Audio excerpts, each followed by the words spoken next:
আমরা জানি আই মানে আমি, আবার আমাকে, আমার। মি মানে আমাকে, আবার আমরা জানি ইউ মানে তুমি বা আপনি। ইউ মানে তোমাকে হয় বা ইউ মানে তোমরাও হয়। কেন এরকম হয়? যারা নতুন ইংরেজি শিখছেন তাদের কাছে এটা বেশ সমস্যা হয়। তারা বুঝতে পারে না কোথায় কিভাবে এগুলিকে ব্যবহার করবে। ইংরেজি বলতে গেলে সবার আগে এই সাবজেক্টগুলো ভালোভাবে জানতে হবে। তবেই আপনি ফ্লুয়েন্টলি ইংলিশ বলতে পারবেন। কারণ বাক্য তৈরি করতে গেলে এই সাবজেক্টগুলিকে ব্যবহার করতেই হবে। সব বাক্যই এইগুলি দিয়ে তৈরি করা যায়। যেমন I, you, we, they, he, she, it, name. Name মানে যে কোনো নাম, কিন্তু এটা নিয়ে আজকে আলোচনা করব না। তবে ওপরের সাবজেক্টগুলি নামের পরিবর্তেই ব্যবহার করা হয়ে থাকে। যাই হোক, এবার এগুলোর বাংলা শেখা যাক। আই মানে আমি, ইউ মানে তুমি বা আপনি, উই মানে আমরা, দে মানে তারা, হি মানে সে। বাক্যে মেল বা পুরুষ বোঝাতে হিকে ব্যবহার করা হয়। শি মানে সে, ফিমেল বা মহিলা অর্থে বাক্যে ব্যবহার করা হয়। ইট মানে ইহা। এগুলিকে ইংরেজিতে বলা হয় সাবজেক্টিভ কেস। এটা শুধু জানার জন্য বললাম। আমি আজকে গ্রামারের খুব বেশি ডিটেলসে যাব না, কারণ যারা বিগিনার এই ক্লাসটি তাদের জন্য, যাতে খুব সহজে তারা শিখতে পারে এই ক্লাসটি। আজকে আমরা শুধুমাত্র উদাহরণের মাধ্যমে এগুলি শিখব। আবার মি মানে আমাকে, ইউ মানে তোমাকে, আস মানে আমাদেরকে, দেম মানে তাদেরকে, হিম মানে তাকে, হার মানে তাকে, ইট মানে ইহাকে। এগুলিকে বলা হয় অবজেক্টিভ কেস। এই শব্দগুলিকে লক্ষ্য করলে দেখতে পাবেন যে প্রত্যেকটা বাংলা শব্দের শেষে কে কে যুক্ত করা হয়েছে। কারণ সাবজেক্টকে অবজেক্ট বানাতে গেলে কে কে যুক্ত করতে হয়। একটা উদাহরণ দেখা যাক। সে তাকে ভালোবাসে। He loves her. He loves her. এখানে হারের অর্থ তাকে। এই তাকে বা কে এখান থেকে বুঝতে পারলাম এটি অবজেক্টিভ কেস। আবার মাই মানে আমার, ইয়োর মানে তোমার, আওয়ার মানে আমাদের, দেয়ার মানে তাদের, হিজ মানে তার, হার মানে তার, ইটস মানে ইহার। এই শব্দগুলি শেষে র বা এর যুক্ত আছে।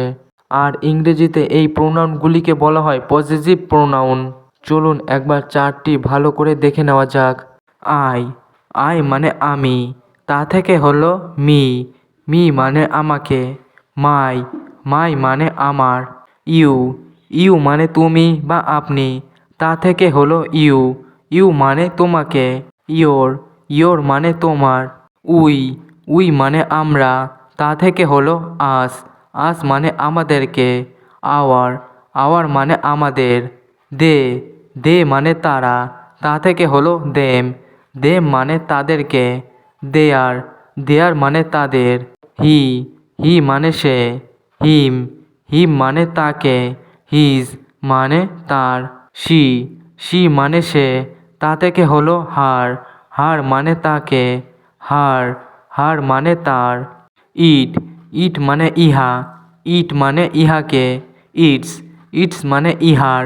এবার চলুন উদাহরণের মাধ্যমে শিখে নেওয়া যাক। এই উদাহরণগুলিতে শিখব কিভাবে আইকে আমি, আমাকে, আমার অর্থে ব্যবহার করা হয়। আমি কলকাতার বাসিন্দা। I am from Kolkata. I am from Kolkata.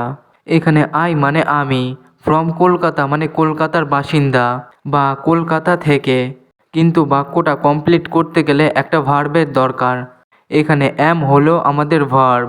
কারণ আমরা জানি একটা বাক্য তৈরি করতে গেলে সেন্টেন্স স্ট্রাকচার হতে হবে এই রকম: সাবজেক্ট, ভার্ব, অবজেক্ট। বাক্যে অবজেক্ট থাকলে বসাতে হয়, না হলে দরকার নেই।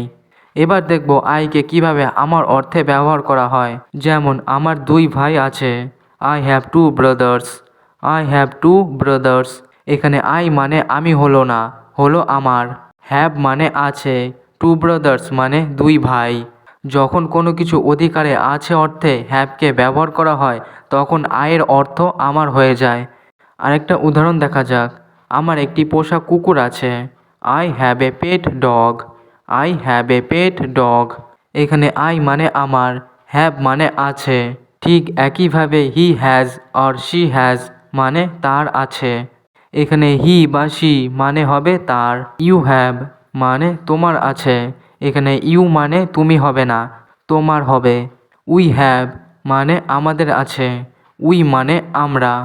কিন্তু এখানে হয়ে গেল আমাদের। আরেকটা উদাহরণ দেখা যাক। আমার এটা করা উচিত। I should do it. I should do it. এখানে আই মানে আমার। বাক্যে শুডকে ব্যবহার করলে অর্থ চেঞ্জ হয়ে যায়।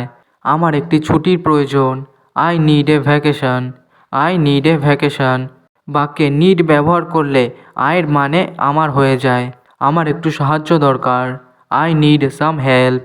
I need some help. এখানে আই মানে আমি নয়, এখানে আই মানে আমার। বাক্যে নিড টু বা হ্যাভ টুকে ব্যবহার করলে আয়ের মানে হয়ে যাবে আমাকে। যেমন আমাকে যেতে হবে। I have to go. I have to go. এখানে আই মানে আমি নয় বা আমার নয়, এখানে আই মানে আমাকে। আমাকে আমার কাজ শেষ করতে হবে। I need to finish my work. I need to finish my work. এখানে নিড টুকে ব্যবহার করার ফলে আয়ের মানে হয়ে গেল আমাকে। এবার দেখা যাক ইউকে তুমি, আপনি, তোমার, তোমাকে, আপনাকে কিভাবে ব্যবহার করা হয়। তুমি এটা করতে পারো। You can do it. You can do it.